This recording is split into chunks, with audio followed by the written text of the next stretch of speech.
Hello दोस्तों, हमारे YouTube channel पे आप लोगों का स्वागत है।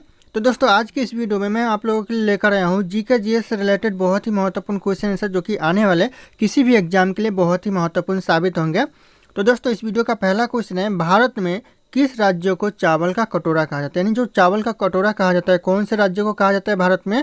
तो हो जाएगा आपका आंध्र प्रदेश को चावल का कटोरा कहा जाता है। तो ऑप्शन यहाँ पे बी करेक्ट आंसर हो जाएगा, आंध्र प्रदेश।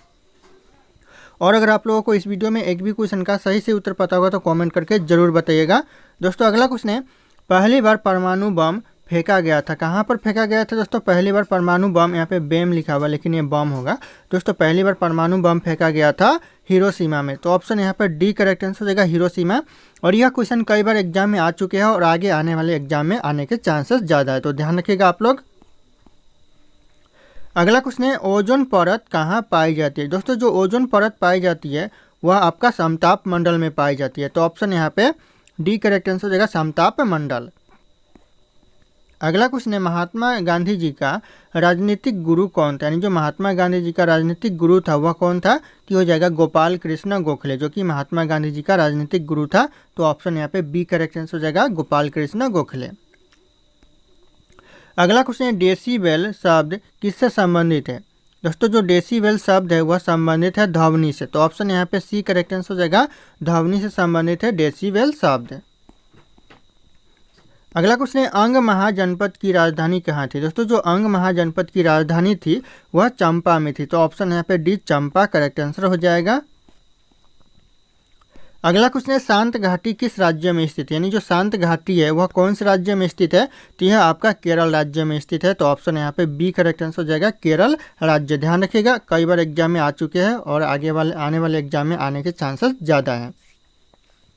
अगला क्वेश्चन है, सुनामी का मुख्य कारण क्या होता है? यानी जो सुनामी का मुख्य कारण होता है वह होता है समुद्री सतह पर भूकंप आना। तो ऑप्शन यहाँ पे डी करेक्ट आंसर हो जाएगा, समुद्री सतह पर भूकंप आना। ध्यान रखिएगा आप लोग।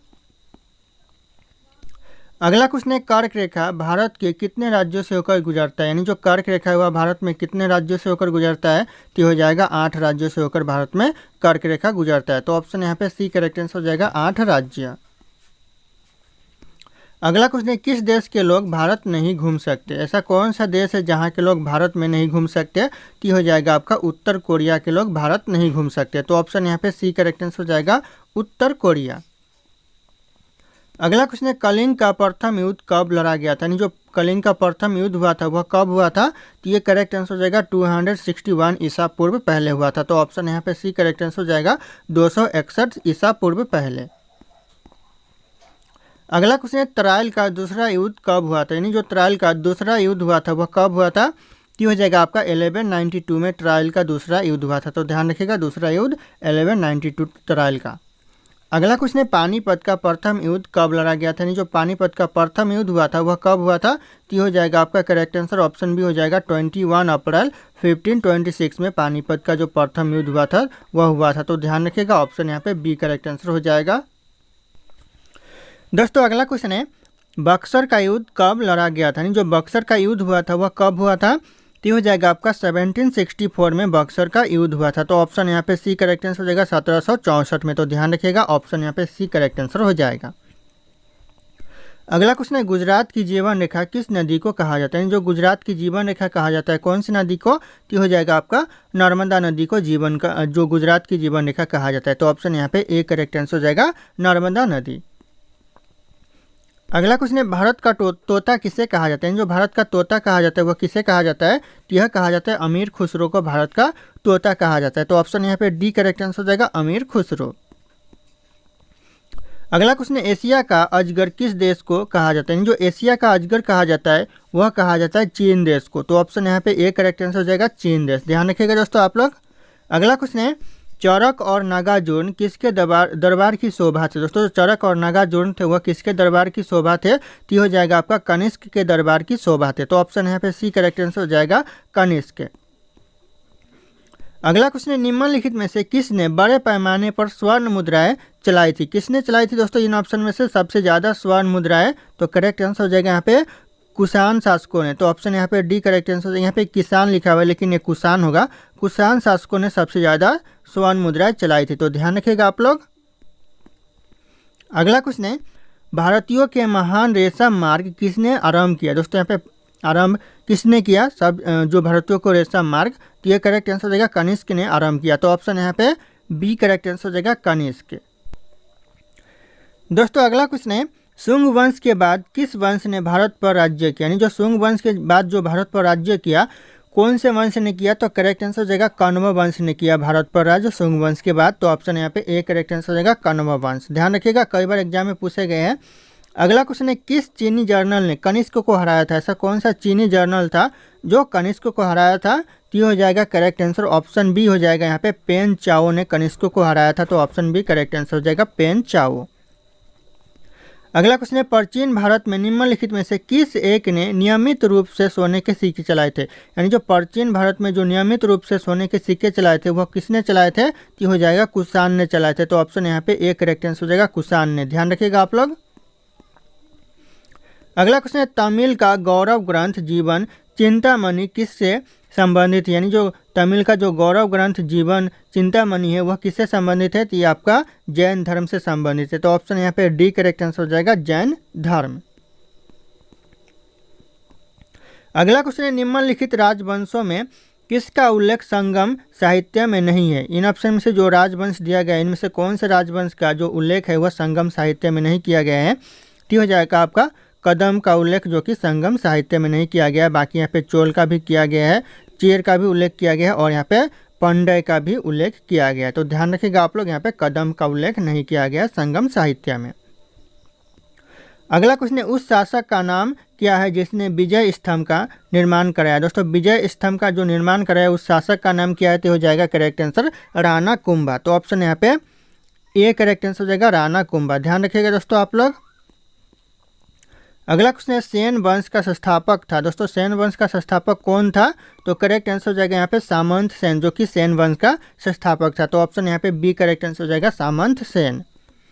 अगला क्वेश्चन है, पाल वंश का संस्थापक था। दोस्तों जो पाल वंश का संस्थापक था वह कौन था, तो करेक्ट आंसर हो जाएगा यहाँ पे गोपाल जो कि पाल वंश का संस्थापक था। तो ऑप्शन यहाँ पे सी करेक्ट आंसर हो जाएगा गोपाल। अगला क्वेश्चन है, अजय पाल संस्थापक थे। दोस्तों जो अजय पाल थे वह किसके संस्थापक थे। ध्यान रखिएगा, यहाँ पे क्वेश्चन में क्लियर नहीं है लेकिन यहाँ पे किसके संस्थापक थे, तो ये अजमेर के संस्थापक थे अजय पाल। तो ऑप्शन यहाँ पे ए करेक्ट आंसर हो जाएगा अजमेर। अगला क्वेश्चन है, किसने सोमपुर महाविहार का निर्माण कराया था। दोस्तों यहाँ पे सोनपुर होगा, किसने सोनपुर महाविहार का निर्माण कराया था दोस्तों, तो ये करेक्ट आंसर हो जाएगा धर्मपाल ने कराया था। तो ऑप्शन यहाँ पे बी करेक्ट आंसर हो जाएगा धर्मपाल। ध्यान रखिएगा दोस्तों आप लोग। अगला क्वेश्चन है, वर्तमान में संयुक्त राष्ट्र संघ के सदस्यों की संख्या कितनी है। वर्तमान में जो संयुक्त राष्ट्र संघ के सदस्यों की संख्या है वह है 193। तो ऑप्शन यहाँ पे बी करेक्ट आंसर हो जाएगा 193। अगला क्वेश्चन है, सरदार सरोवर परियोजना किस नदी पर स्थित है। यानी जो सरदार सरोवर परियोजना है वह कौन सी नदी पर है, तो हो जाएगा आपका नर्मदा नदी पर सरदार सरोवर परियोजना है। तो ऑप्शन यहाँ पे सी करेक्ट आंसर हो जाएगा नर्मदा नदी पर। अगला क्वेश्चन, क्षेत्रफल की दृष्टि से उत्तर प्रदेश का भारत में कौन सा स्थान है। क्षेत्रफल की दृष्टि से उत्तर प्रदेश का भारत में स्थान है चौथा स्थान है। तो ऑप्शन यहाँ पे सी करेक्ट आंसर हो जाएगा चौथा स्थान। ध्यान रखिएगा आप लोग। अगला क्वेश्चन है, कुतुब मीनार का निर्माण कार्य पूरा करवाने का श्रेय किसे दिया जाता है। निर्माण कार्य पूरा करवाने का श्रेय दिया जाता है इल्तुतमिश को। तो ऑप्शन यहाँ पे बी करेक्ट आंसर हो जाएगा इल्तुतमिश को यहाँ पे निर्माण कार्य पूरा कराने का श्रेय दिया जाता है कुतुब मीनार का। तो ध्यान रखिएगा आप लोग। अगला क्वेश्चन है, मयूर सिंहासन पर बैठने वाला अंतिम मुगल शासक कौन था। मयूर सिंहासन पर बैठने वाला अंतिम मुगल था मोहम्मद शाह। तो ऑप्शन यहाँ पे डी करेक्ट आंसर हो जाएगा मोहम्मद शाह। अगला क्वेश्चन है, दल बदल विरोधी कानून किस वर्ष पारित हुआ था। दल बदल विरोधी कानून पारित हुआ था कौन से वर्ष, तो हो जाएगा आपका 1985 में दल बदल विरोधी कानून पारित हुआ था। तो ध्यान रखिएगा ऑप्शन यहाँ पे बी करेक्ट आंसर हो जाएगा 1985। अगला क्वेश्चन है, मेगास्थनीज निम्नलिखित में से किसका राजदूत था। दोस्तों जो मेगास्थनीज था वह किसका राजदूत था, तो हो जाएगा आपका सेल्यूकस का राजदूत था। तो ऑप्शन यहाँ पे बी करेक्ट आंसर हो जाएगा सेल्यूकस। ध्यान रखिएगा आप लोग। अगला क्वेश्चन है, उत्तर प्रदेश में चकबंदी किस वर्ष आरंभ हुआ था। यानी आरंभ हुआ था कौन से वर्ष दोस्तों, शुरू हुआ था चकबंदी उत्तर प्रदेश में, तो हो जाएगा आपका 1954 में उत्तर प्रदेश में चकबंदी आरंभ हुआ था। तो ऑप्शन यहाँ पे बी करेक्ट आंसर हो जाएगा। अगला क्वेश्चन है जवाहर सुरंग कहाँ स्थित है। दोस्तों जो जवाहर सुरंग है वह आपका जम्मू कश्मीर में है, तो ऑप्शन यहाँ पे डी करेक्ट आंसर हो जाएगा, जम्मू कश्मीर में। अगला क्वेश्चन है श्वेत क्रांति का संबंध किस क्षेत्र से, यानी जो श्वेत क्रांति का संबंध है वह आपका दूध उत्पादन से है, तो ऑप्शन यहाँ पे ए करेक्ट आंसर होगा, दूध उत्पादन के क्षेत्र से। तो ध्यान रखिएगा आप लोग। अगला क्वेश्चन है सहारा मरुस्थल किस महाद्वीप में स्थित है। दोस्तों जो सहारा मरुस्थल है वह कौन से महाद्वीप में है, ये हो जाएगा आपका अफ्रीका महाद्वीप में सहारा मरुस्थल स्थित है, तो ऑप्शन यहाँ पे बी करेक्ट आंसर हो जाएगा, अफ्रीका महाद्वीप। अगला क्वेश्चन है किस देश में हरा सूर्य दिखाई देता है। दोस्तों ऐसा कौन सा देश है जहाँ पर हरा सूर्य दिखाई देता है, तो ये हो जाएगा आपका नॉर्वे देश में हरा सूर्य दिखाई देता है, तो ऑप्शन यहाँ पे सी करेक्ट आंसर हो जाएगा, नॉर्वे देश में। अगला क्वेश्चन है वह कौन सी धातु है जिसे चाकू से काटा जा सकता है। कौन सा धातु ऐसा है जिसे चाकू से काटा जा सकता है, तो ये हो जाएगा आपका सोडियम। सोडियम को चाकू से काटा जा सकता है, तो ऑप्शन यहाँ पे सी करेक्ट आंसर हो जाएगा। अगला क्वेश्चन है एशिया महाद्वीप का सर्वाधिक जनसंख्या वाला देश कौन सा देश है। दोस्तों एशिया महादेश का जो महाद्वीप का सर्वाधिक जनसंख्या यानी सबसे ज़्यादा जनसंख्या वाला, तो हो जाएगा आपका भारत हो जाएगा, option A Bharat correct answer हो जाएगा। दोस्तों वर्तमान में पहले यहाँ पे चीन हुआ करता था लेकिन वर्तमान में भारत हो गया है, तो ध्यान रखिएगा आप लोग।